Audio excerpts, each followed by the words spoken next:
यही वर्ष राष्ट्रीय शिक्षा नीति रे उल्लेख करा जायछि 2020 शिक्षा नीति रे उल्लेख करा जायछि जे भारतर सबु भाषा को मातृभाषा को राष्ट्रीय भाषा बोली आमे गणिमा। माननीय प्रधानमंत्री नरेंद्र मोदी बार बार एक कथा को विगत 5 वर्ष कहते भारतर सबु मातृभाषा राष्ट्रीय भाषा और मातृभाषा रे ही प्रारंभिक पढ़ेबा व्यवस्था करिवार आवश्यकता।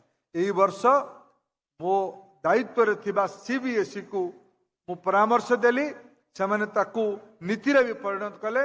देश रे स्वाधीनता पर प्रथम थर सीबीएसई तांको स्कूल गुड़िकरे 1 ରୁ 5 पर्यंत पढ़ेबार विषय अनेक सीबीएसई स्कूल रे आज भी ओडिशा रे ओडिया पढ़ा जाउछि।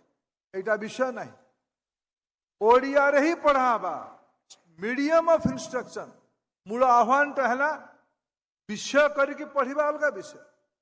भारतर व्यवस्था आज 3 त्रिभाषी अच्छी 2 भाषी अच्छी ओडिया को विषय करके पढ़ाटा जी महत्वपूर्ण ताठू अधिक महत्वपूर्ण 1 ରୁ 5 पर्यंत ओडिया भाषा रे पढ़ा। मोर सौभाग्य बोध हुए सारा साहित्य संसद बंधु माने मते सम्मानित करले नहीं ए थरर राष्ट्रीय शिक्षा नीति को सम्मान कले।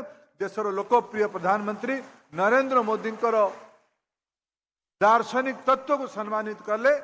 मु भी मरा मरा कहू कहू रामर भक्त हो राम भक्त हो जाए ये सौभाग्य आपण मैंने मत देले।